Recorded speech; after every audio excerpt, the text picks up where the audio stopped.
back to the Damon Floyd Coach Show here on ESPN Cleveland 101.3, where our coach shows are brought to you by Trophies Unlimited out there on Mimosa Drive. See them for all of your trophy and plaque needs and so forth. And also LB Appliances on Dirt Key Road. We appreciate Josh and the guys out there for their support of Brandon Central football. Again, we're talking with Coach Damon Floyd. Had a couple of weeks off. Damon had a week off. We didn't do a show last week. Of course, we went on the road, a long road trip. A good road trip for the Bears. I thought it's a needed win for us, and we did what we needed to do. We executed and got the game won well in hand early and so forth, and a lot of guys stepped up. I thought Tucker Cook stepped up as a young freshman on the road, his first road game there, and did a good job. 6 of 6 passing, 3 touchdown passes, and he managed the game. You know, that's what you got to have, and didn't make any mistakes that I saw. It was obvious anyway. But. Yeah, I mean, we obviously had them way outmanned, so we can't take too much credit. We were just better than them. But they, like you said, did what we did, and a lot of guys got to play. What I didn't like is, once again, to start the game, we had 2 false starts before we even have our first snap. So we didn't have any more, or we had one more penalty the rest of the game. But those are the things that, you know, are so frustrating, and we really worked hard on. And then you go out and start another game, and you have 2 false starts before you even snap it. So not to be negative, but like I said, we had them way outmanned. Talent-wise, so look, we got to win. They were on our schedule, so we went out and played. It was a good trip, you know. It was a long trip, but guys, they get to bond a little bit more and spend a little time together. So that's important when anytime you're in team sports. So a lot of positives, and you know, had a week off after that, or I say off, but open week. But it was probably good for us. And then, you know, we still got some guys banged up and lost a couple more for the season. But you know, it's football; it's a tough sport, so it is what it is. Yeah, it really is. Well, emotionally, mentally, you know, it was a good win for us, and that was a happy bus right on the way home. I saw the guys loading up with the pizza and all that, and the game's over, and it had to be a nice, long time to bond there. You had some young guys, Caden Cantrell, a freshman, caught a first scoring pass for us. Brady Lewis, who's a newcomer to the program, he caught a touchdown pass. Tyree Stovall, nice, long 47-yard catch. Antonio Butt scored on a run. Javon DeGrassi scored twice, so you did get a lot of young guys into the game. You have to play everybody that dressed properly that night. And overall, just mentally, emotionally, it was something we needed to get the cart going in the right direction. And then we'll talk about Farragut a little bit later on. But I mean, I guess you can say that, but our guys knew. Yeah. Like, you know, I mean, they after the first series, we pretty much subbed every starter after that. We let a couple get a couple reps here and there.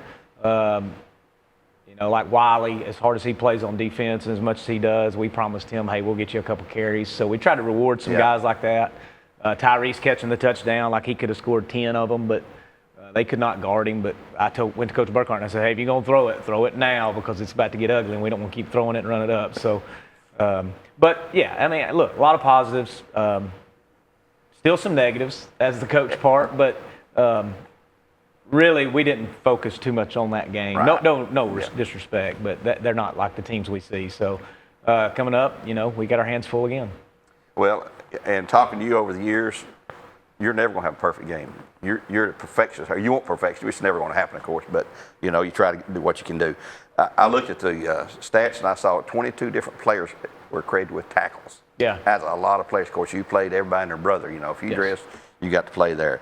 Halfway through the season, it's hard to believe that we're halfway through there. 5 games down, 5 games to go. And we'll talk about Farragut in a minute there, but it goes rapidly, doesn't it, when it starts? And, you know, we've tried to remind our seniors of that. You think the first 5 went by fast. These next 5 are going to go by real fast. So we've kind of restarted the season. You know, I think I said that the last show is those first 5 are done. We're going to restart. We're 0-0, and we spent the last 2 weeks like we did in fall camp. You know, we tried to be really physical that open week, but then Monday, Tuesday, I thought were really physical days, and then we got hit with Wednesday, Thursday, Friday, where we had to go in the gym for rain. We tried to be as physical as we could in the gym, but it's just not the same. And but maybe in the end, it was probably good for us because we didn't bang each other too much, and some guys stayed healthy. Because I told them at that point last week, like, if somebody gets hurt, oh well, it is what it is. Somebody else will play. Like, we're going to go hard, and then it rains for 3 days, so it kind of messed up my plans. But you know, we're restarting. Hopefully our guys are excited. 0-0. Farragut's a big region game, so try to start over and see what we got. Man, it's going to be fun there. Let's take a break. We'll come back here in just a moment, talk about that upcoming game with Farragut when we return here on ESPN Cleveland 101.3.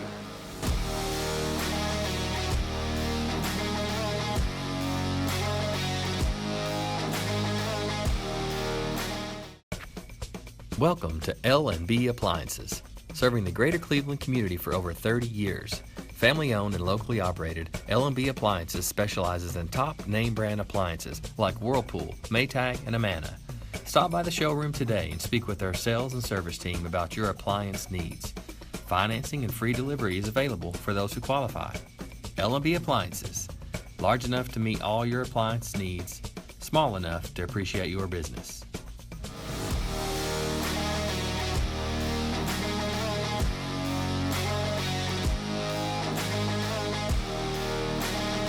Back here at the studio, talking about Bradley Center football with Coach Damon Floyd. And Damon, I know what people are thinking. Farragut's 0-5, but they've not looked at the schedule. 4 teams they played are ranked. They are a very good team. I don't care what their record is. And people say, we're going to win this game going away. No, it's not the way it works. This is real big boy football. It's a region game at home, one we really need to have. Now, I will say it's not a typical Farragut team you see in the past, because usually they always have a tough schedule, and they're never 0-5. They may lose a couple, but they win a couple. So, yeah, they've played Knox West, Powell, who are both top 5 in probably 1-2 in 5A. Yep. And then they've played Bearden and Maryville, who are top 5 in 6A. So, and then they lost a 7-point loss to Dobbins Bennett. If you know anything about high school football, Dobbins Bennett's very good consistently. They're a top 10 program pretty much year in, year out. I don't know where they're at this year, but quality opponent, I should say. So I think Farragut's probably excited to play us. I'm sure their coaches are looking at our record and thinking they can get a win, and rightfully so. So what I want to see is from our team is, are you still hungry? Yeah. Because it's easy when you're 5-0 to say, don't worry about how many wins you got and how many losses, but reality is reality. So our guys understand where we're at. I'm hoping that they come out with the fire of this is a big region game. Because what worries me, quite honestly, and I'm sure it worries Farragut coaches, is if one of the teams jump on the other, how's the other one going to respond? Because quite honestly, we've not handled adversity very well this year. And we've got to do a better job of that, because it's still going to be a tough football game. I hope it's a tough game. Somebody asked me, is it going to be close? I said, I hope so, otherwise we're getting blown out, because we're not going to blow them out. We're just not, that's not going to happen. I mean, they still got good players, and their coaches do a good job. So it's a big region game. Glad it's at home. I'm glad we've had 2 weeks to prepare. So hopefully we come out and show some improvement from the first 5. Well, Eddie Courtney's there 28 years. He steps down. He's director of operations, they call it now.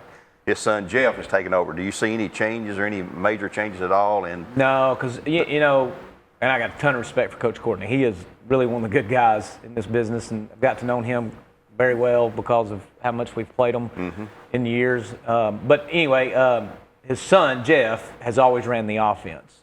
So offensively, they're very similar to what they've done for years. And he's always had a defense coordinator, and that's the same guy. So scheme-wise, it's very, very – we're very familiar with it. Now, it's hard because they are one of these teams that, I talk about them in Maryville all the time. They're very multiple. Yeah. Like offensively, what we're going to – when they're on offense, what we're going to see is a lot of different alignments, formations. We have got to line up correctly or we're going to be in trouble. And that's hard for us right now because we do have a lot of new guys. So you're practicing against a lot of different formations. And then defensively, they don't just show you one front. There's some teams you play, you get one front all game, one coverage. And McMahon, for example, they're really good at what they do, and you know what they're going to be in. Farragut, they're very multiple. And they have some really smart kids that are able to execute that. So hopefully we can take advantage of it. But, there's going to be some times, there's going to be tackles for loss, and everybody's going to say, why aren't you blocking? Well, our offensive line is trying hard, but there's a lot of different looks up there they have to recognize. And if you don't, you'll get a tackle for a loss. So it'll be a difficult game scheme-wise as well. If you're a good coach like they are there, they're going to take advantage of our young line, trying to figure out what to do there and try to fool us and deceive us in every way they can there. We've played Farragut 21 times, and they have won 17 of those. Yeah. And we've won 4 of those. You, personal experience, your very last game as a Bear was right there on that field, and they beat that 7 overtime game in '95. Yep. And I know you've thought about that, and you missed it every time we play them. That's one of your last memories there, walking off that field. Every time you walk in the field, my eyes go straight to that corner of the end zone. It's like you replay it. Yeah. How many ever times I've been up there. But so they've been a thorn in our side for multiple years, and it would be nice to get a win here. I think the last 3 times we beat them, they've been all at Farragut. So I don't know if we have beaten them in the history at home. Good question. But it would be nice to do that this week, So A lot of respect for them. What concerns you the most about them? You say they haven't changed much going back to last year, whenever. I mean, the multiple sets and all that, the offenses. It's not them that concerns me. Yeah. I mean, you always prepare for the next opponent. What concerns me is some of the mistakes we're still making in practice that we've been working on since June. Yeah. It's some of the things we're doing that concerns me. You know, we need people to step up and be more of a leadership role, and me included, because obviously I'm the head coach. I should be doing a better job of that. But we got to have some players step up and take control of the team. And when things aren't going right, somebody's got to step up and let the other ones know. And we've got to compete better in practice against one-on-ones. You know, there's been a lot of our most successful teams that I've coached. You can hardly practice against each other because it's probably going to be a fight. Like, they're getting after each other. They're competing.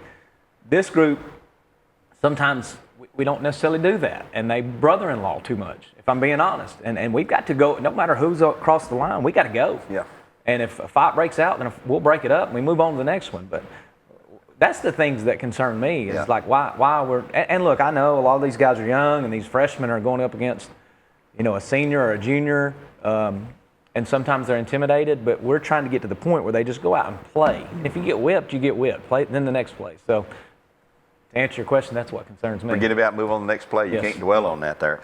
Does their defense, is it going to be the same defense coordinator? So you expect it to be the same? Are they going to try to take advantage of a freshman quarterback? I'm sure. Well, I mean, obviously, they've watched film too, and we tell our team that, you know, because we do a lot of time. We spend a lot of time preparing for our opponent and what they do, and I'm sure they do the same. So, you know, like we saw against Walker Valley, what we saw on film, what they gave us defensively, we kind of thought they would do it because they've done a little bit, but you know, when they played us, we couldn't get them out of that. Yeah. So I would say they're going to load the box and make us try to throw the ball.